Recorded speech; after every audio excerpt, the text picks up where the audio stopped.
Ladies and gentlemen, it is so fantastic to see you. We have a trailer of the one and only Ganyu. We're going to be talking about everything and anything. Also, by the time this gets to you, actually you can play Ganyu. It's going to probably come out on Tuesday. I'm recording on Monday just because this is when the trailer dropped. And I think this is the best time to actually talk about Ganyu, theory crafting about her power and all of these things. And then you guys can stop watching this video and go play her. Or maybe you've already played with her, but you're not sure about her potential. And maybe this video gets your embers going. I don't know. Probably not. But let's watch the trailer and have a good time and talk about her kit. And the video will be coming about us actually using her. And hoping so badly that she's really clunky and not fun to play, but also hopefully she's fun to play so people who want her don't have to have a shitty time. And there's like a fucked up price to playing a waifu. And I know. But yeah, we're not going for her, so I can only hope that it's not too much of a fun time. You know, don't mean to be bitter, but anyways, ladies and gentlemen, here is the trailer of the one and only Ganyu. It's actually really cool. It's a little weird. It doesn't feel as like I feel like one of the best trailers was Zhongli's trailer for his like explaining his character and going into his kit, and like he's a Fatui Harbinger and he chooses to use a bow because it's the least thing he's skilled in, which means any other iteration of child that may come out would be him using his dominant weapon, which may be a spear or a two-handed swords. But yeah, this one is just kind of like, hey, she likes flowers and she maybe can see in the future. But anyways, let's see.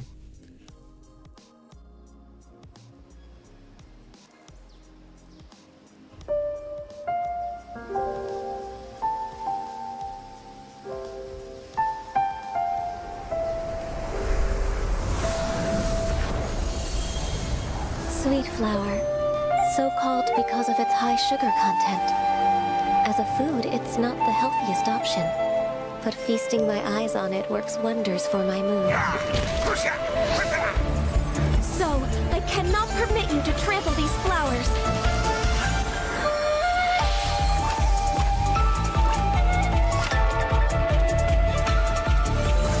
Born of ice and frost.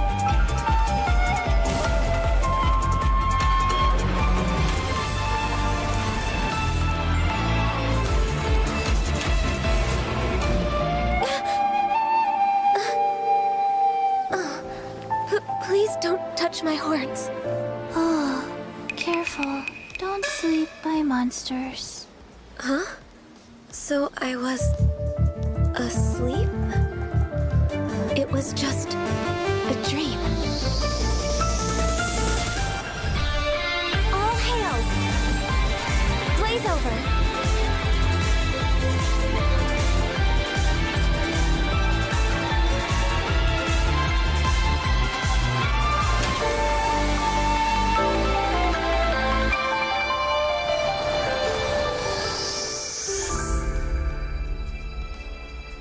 Also, well, first of all, hot damn, Babysitter Squad, loved all the comments. As always, the comments in these videos are just immaculate.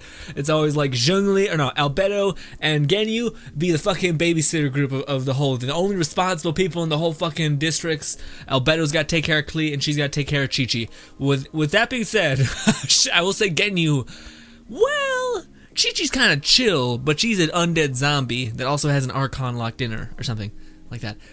And then Klee is just like a fucking volatile child, but still a child. Only a child, but a volatile one at that. But I thought this was cool.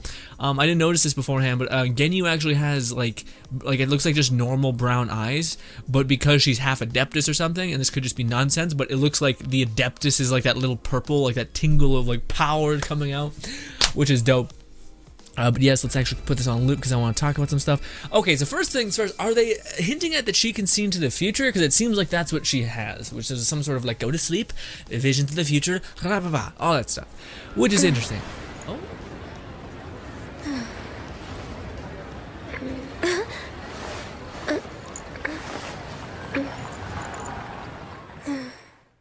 I actually didn't see that part. Oh shit, me and editing, I gotta watch something. I'm assuming it's just like she's tired. She works constantly. She's always so tired. Like it's not a game, folks. Don't overwork stuff. Also, my god, they have zero problem with being like, thighs on thighs on thighs. Also here, her like this is nothing. This drape does not. It's not like it's anchored down here. It's just flying all over the place.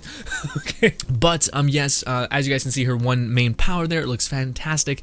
But this is her alt. She throws this ball up in the air, and then of course she just starts raining down a bunch of little ice droplets. It's fantastic. We've seen it a couple days ago, and we actually covered her skills in depth. But today we're gonna go into things like Constellation, theory crafting for the artifact that you might want to get, as well as just me probably ranting a little more about Ganyu. Forgive me. It's the only way I can cope with not having to get her, or not being able to get her, which I honestly think I might be able to get her. I'm at 10,000 primos right now, and it costs 12,000, or it costs 80,000 to maybe get her, but it costs 12,000 to for sure get the person.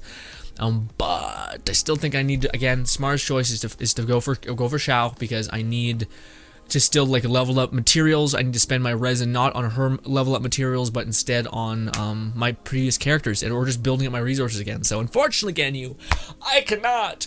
But with that being said, a lot of you guys probably have already seen it, but this is the banner that you're going to be able to attain. It has Ganyu, waifu extraordinaire, looks amazing. People are kind of split on whether she looks like she's going to be a support or a DPS, and of course a lot of people can agree that if you get Constellation, she might be able to be a DPS, but regardless, she kind of still fits into the support DPS role.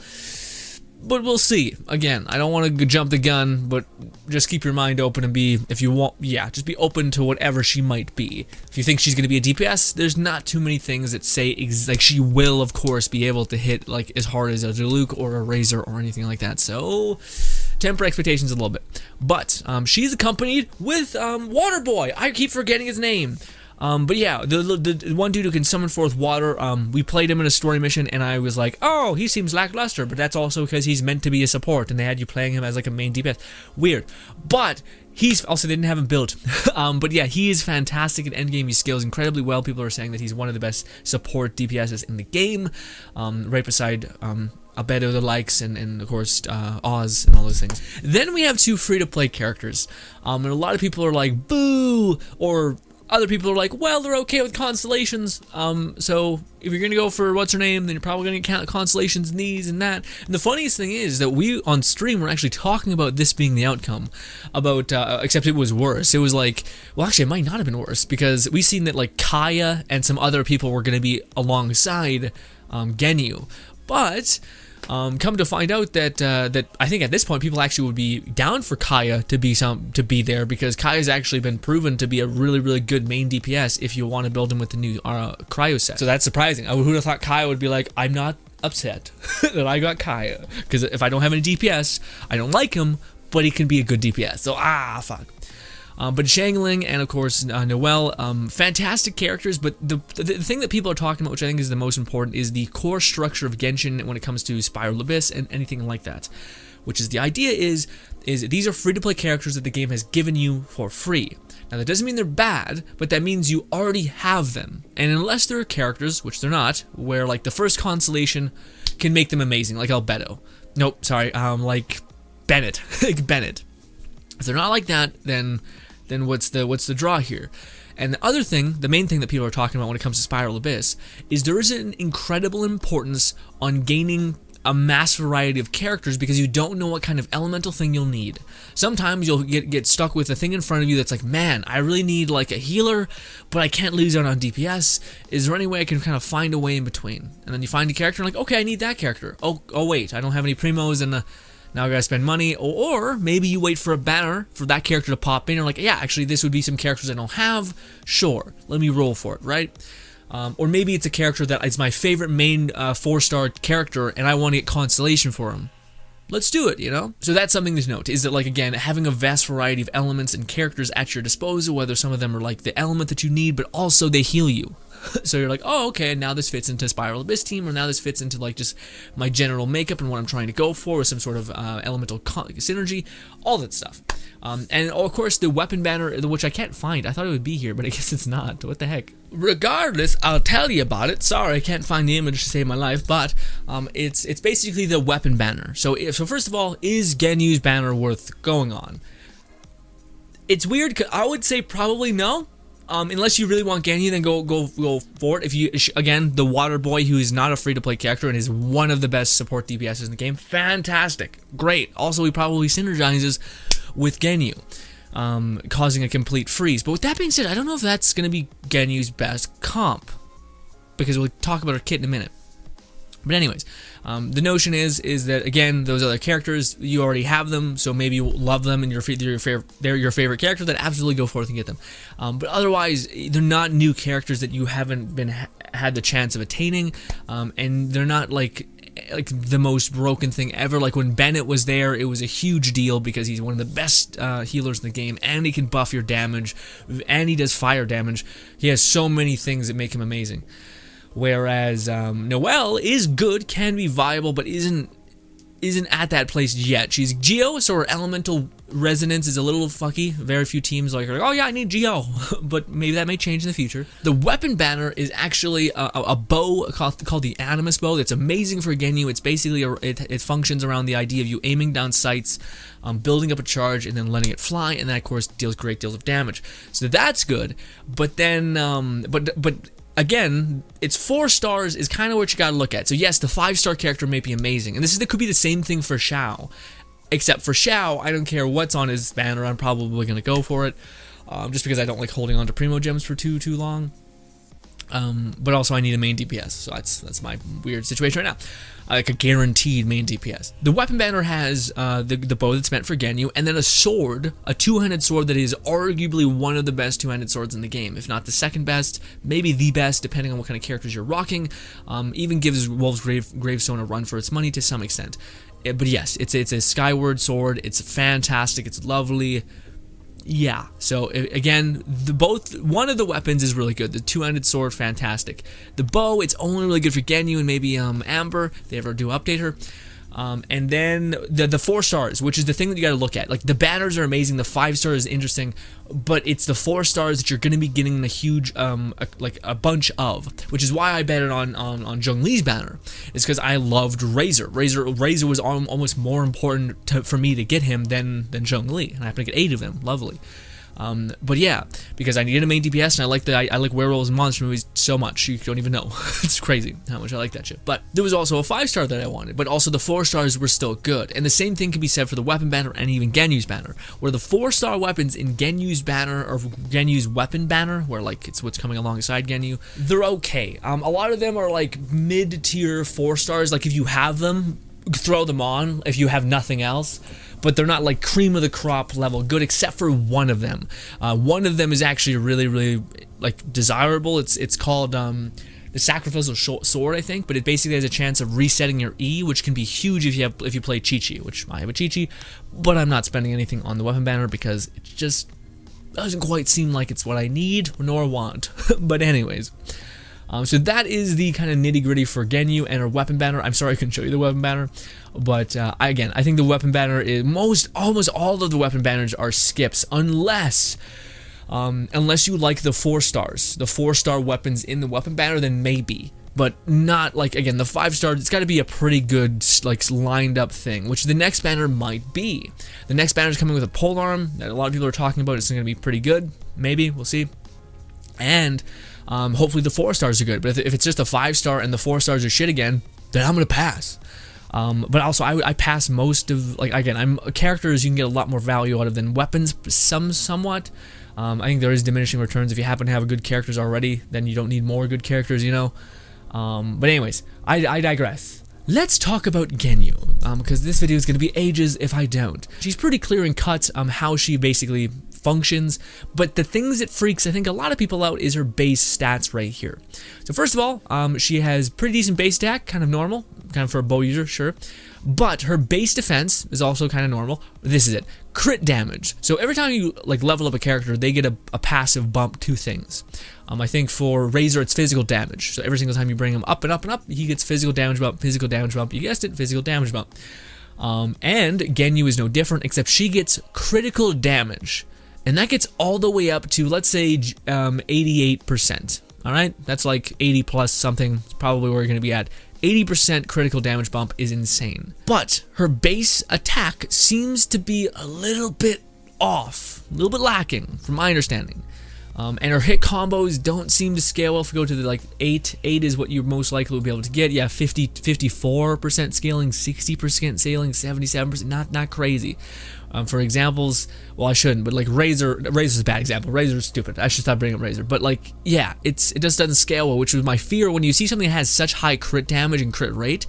It almost is like, okay, well, your base multipliers can't be that good, or else it would just make you a fucking cannon out the cuff.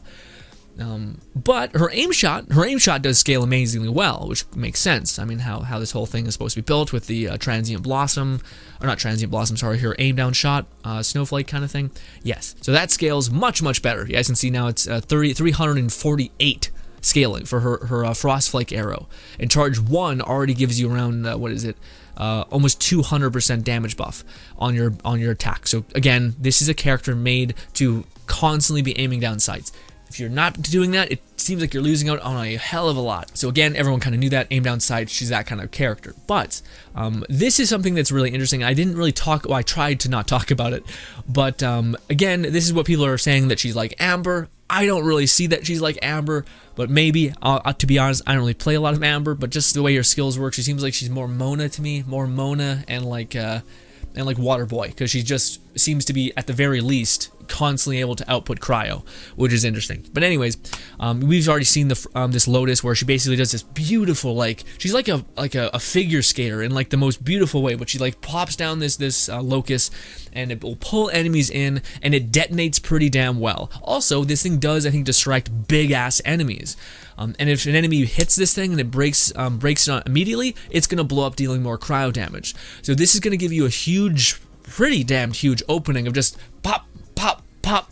I would imagine it's enough time to get you 3 arrows off, which, if you have a lot of crit damage, which she has built into her, and you have crit chance, which you don't need a lot of crit rate, in there, and you're doing those double charges, that's a 34% modifier, pretty nuts. Should be able to pack a decent wallop. Is it the same as like a Razor or a Diluc hitting with their pretty hefty attack speed? We don't know yet. Probably not, unless you have Constellation. But anyways, that's really good.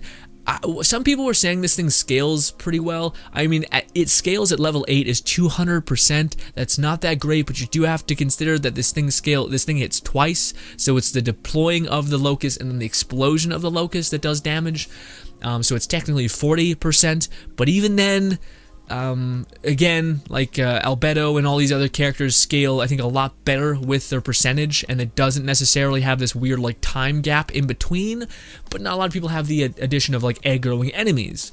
But if you're like Albedo, you can stay in the radius for a lot longer and just keep training enemies around you, and yeah, it can basically, it doesn't matter how much time your thing takes to pop. Anyways. But this is the thing that's making her, people say that she's a support, which is absolutely true, but she does have a huge, like a 5-second window where you cannot activate this, and it costs 60% energy to cast, and there's nothing in her skill tree that makes that less.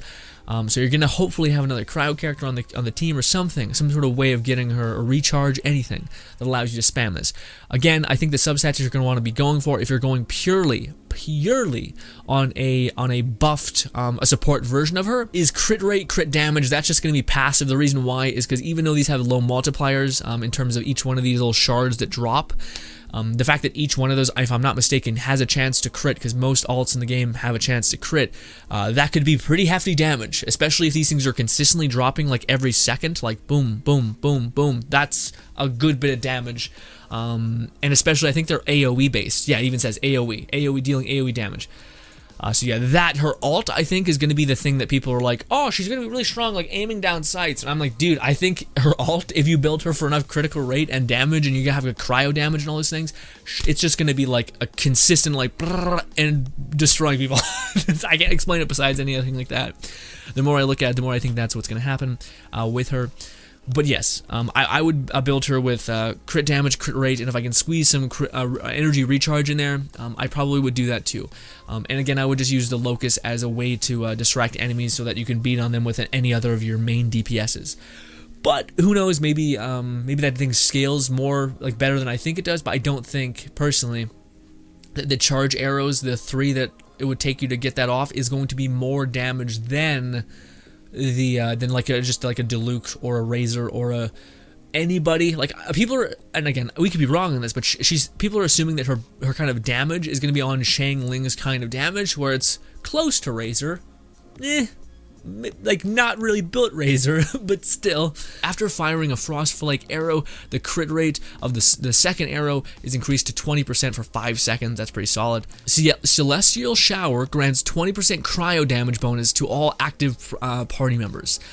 Now I don't know how cryo bonus damage. I don't think that's going to overwrite your damage properties. I think that's just going to basically give you a bonus damage. So maybe if you have a Kaya, could be pretty solid. Let's get into her constellations, which is what everybody is like, oh, if you want your waifu to be like the character that you're gonna see the most on-time screen time in the whole game, then you're gonna have to wail like no other whale. Alright, you're gonna have to go hard. It's gonna be not a problem for some of you. Gross. Dew Drinker. So every single time you hit someone with your level 2 cryo arrow, your charge shot, you're gonna decrease their cryo resistance by 15% for 6 seconds. Pretty solid. Again, if you cast your ult, you charge arrow, hit them, and they're just getting smashed with icicles, it's going to increase your damage by a lot. Not only that, but you're getting base energy recharge when you land that charge shot too. Okay, never mind. This may fix her regen problem. Yeah, because it says a hit regenerates 2 energy for Ganyu. The effect can only occur once per level 2 charge Frostflake arrow, regardless of the Frostflake arrow hits multiple people. Yeah. Okay, so yeah, that to me seems nuts. Yeah, that's gonna be a real. Sorry, I didn't really read the regeneration part. I only heard the debuff. That's gonna give you a shit ton of regen. Because there's no like huge limit on it. Like some of them have like a 15 second cooldown where it's like, oh okay, so whatever, it's just a little bump every now and again. This seems consistent. 2 energy per tick. You have even a little bit of regen. That's gonna be big. And it doesn't really mean like it does not require for you to have a thing. So Constellation 1 is actually huge.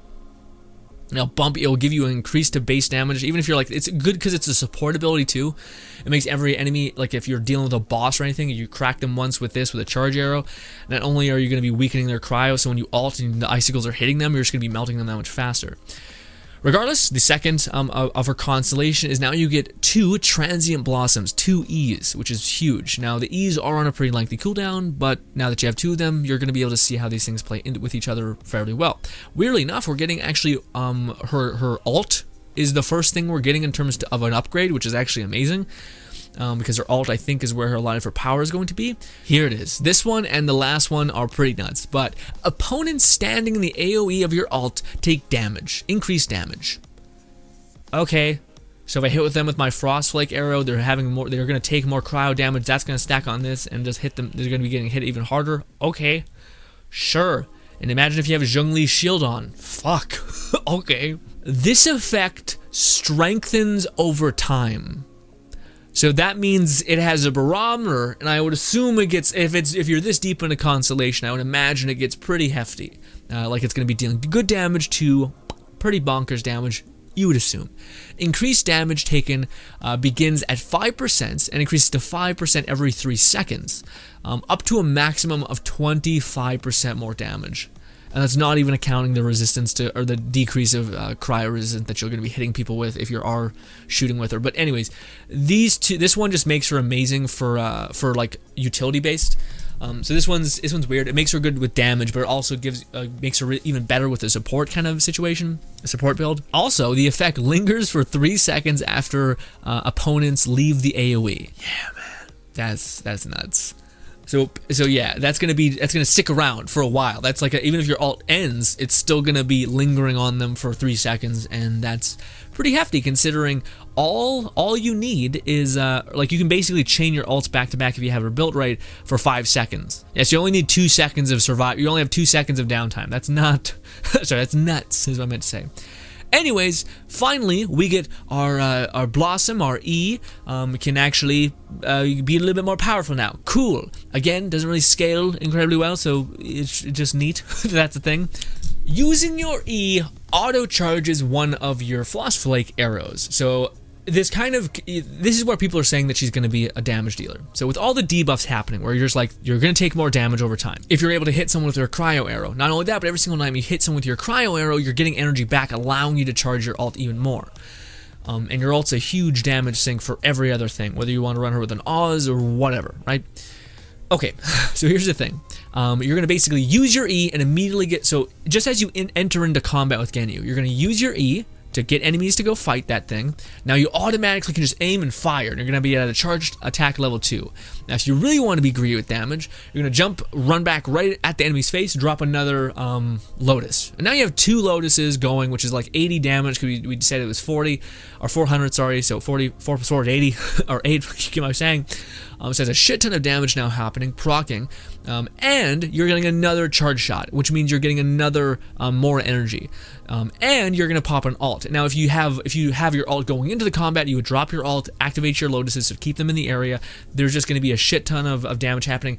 Also, you're gonna be aiming and shooting them with a cryo arrow because you drop your blossom. That gives you the ability to do a charge shot. The charge shot decreases their elemental cryo resistance, and then the Lotus is going to pop, and if you have your ult raining down icicles, that's going to deal damage, and you're just going to keep charge shot, pop, roll in there, drop another blossom, charge shot, pop, and I would be hard-pressed to find anything still alive in there, but sure, maybe you just give it a minute, that 2 seconds of downtime where nothing is good for you, and then you're going to be able to do anything else, or you could switch to another character. That's a crazy idea, right?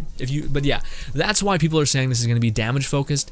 But I will say, like they're not solely damage focused. Like even this one gives you huge potential for just being this huge debuff. And it's not even like it's just enemies standing in the celestial shower take increased damage. It's not even like increased cryo damage. It's damage flat. So that is just going to make Ganyu a fantastic support. Not only that, but she cryos and all that stuff, which is a huge character that's really good, like people need a cryo character, and there's not too many ones that people want to level up.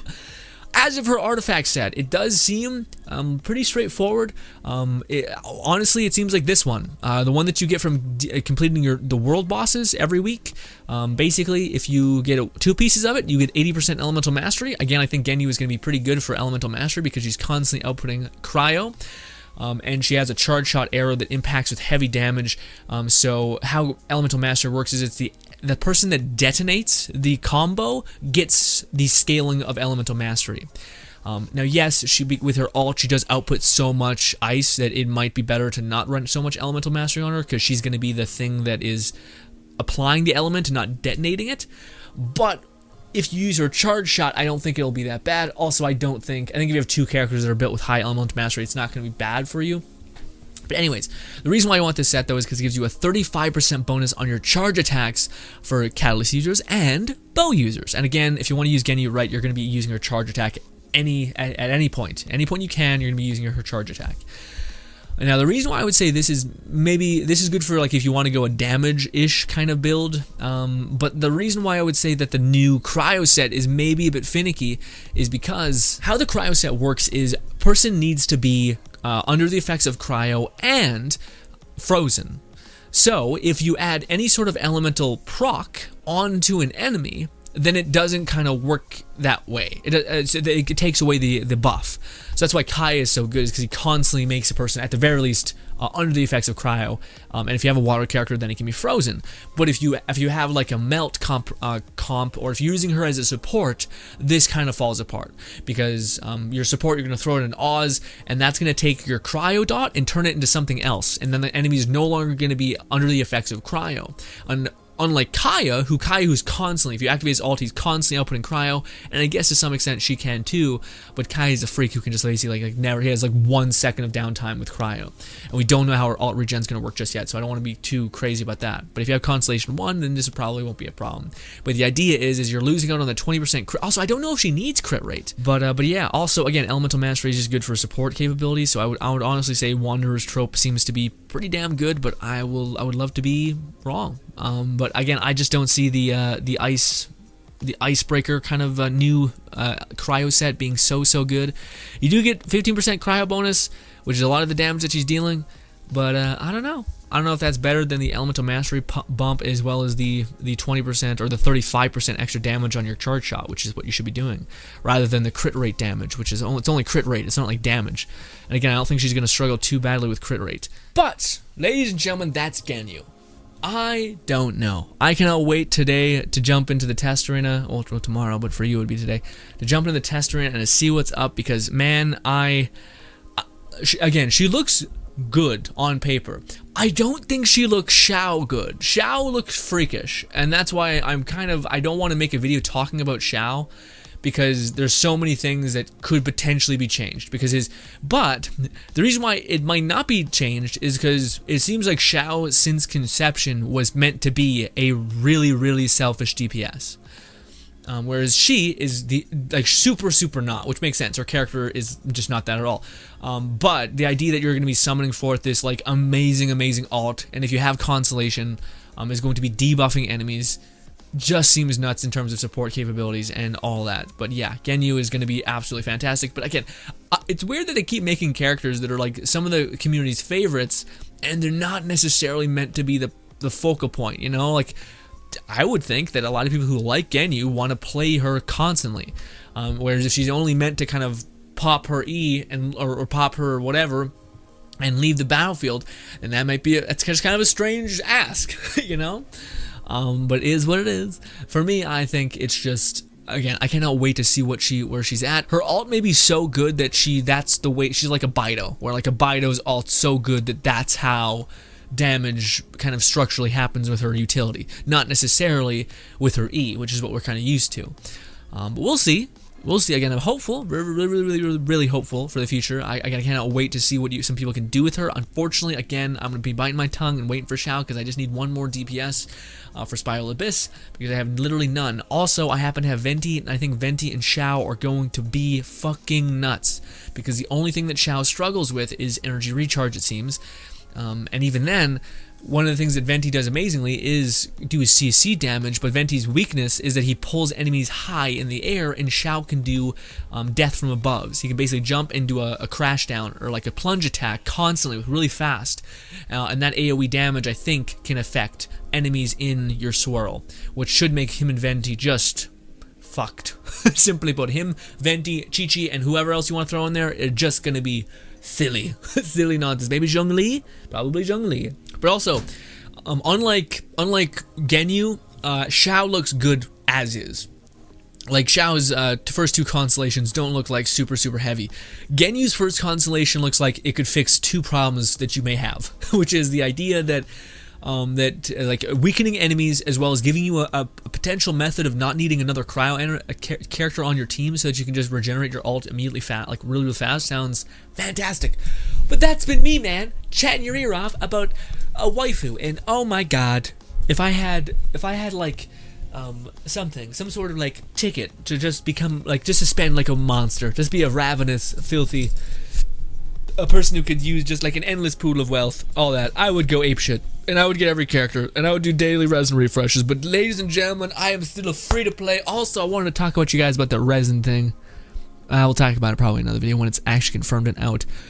But yeah, they're releasing another like a kind of like a Welkin Moon, except this time it's with resin. The only way that I think MiHoYo could save themselves just getting absolutely thrashed by the community is by saying, hey, we're increasing the rate in which you get resin, and for those of you guys who want to budget a little bit smarter, here's like a Welkin Moon. But if they just release that thing, people are gonna be mad. Rightfully so, I think. But if I think they did that, if they're like, hey, we did what you said, but also, if you want to like drop $10 or like $13 on the game a month, and you get a lot of bonuses, and you can kind of like skip a character, but then you'll definitely have enough primos if you do the daily logins for the next banner to guarantee you a 5-star, then then like you can do that. I want to make a video about that as well, by the way, telling you guys what to me is the most optimal way of being a free-to-play player. Is, and like kind of the structure that you're gonna have to be okay with doing, which is like we're doing right now. We're gonna pass. Like, again, we spent some money. Well, it's more like Zhongli. Zhongli's a better example. Completely depleted ourselves. We got lucky on Albedo, but I basically had like 3,000 primos, and I'm hoping gonna be able to get around 3,000 primos again, which should get you up around at least 80 or some odd amount of pulls, which should allow you to get a pretty decent chance of getting the next banner. If you're like me, I have 10,000 because I just didn't do this Spiral Abyss, and I finally started doing it. I got some primos, and now I'm going to be able to most likely get Xiao. Like get him if I'm able to get 12,000 by the end of this month, which I think with the events okay odds of me getting that. We'll see. Fingers crossed. Ladies and gentlemen, hopefully you guys do enjoy the rest of your day. Subscribe button's over there to my right, as well as 2 videos further that way. Thank you once again for your time. Let me know what you guys think about Genu, and I cannot wait to jump in the test arena. Well, I'm going to be depressed, I bet, because any character that they release, I'm like, oh my god, I love it. Just because I've been playing with my 4 characters so often, and you know, variety is the spice of life and all that stuff. With that being said, though, I love me my Razor, and my Zhongli, and my Chi-Chi, and my Venti, and all of them. So don't get twisted. I think I'm getting the pink Cecilia. Thank you and goodbye.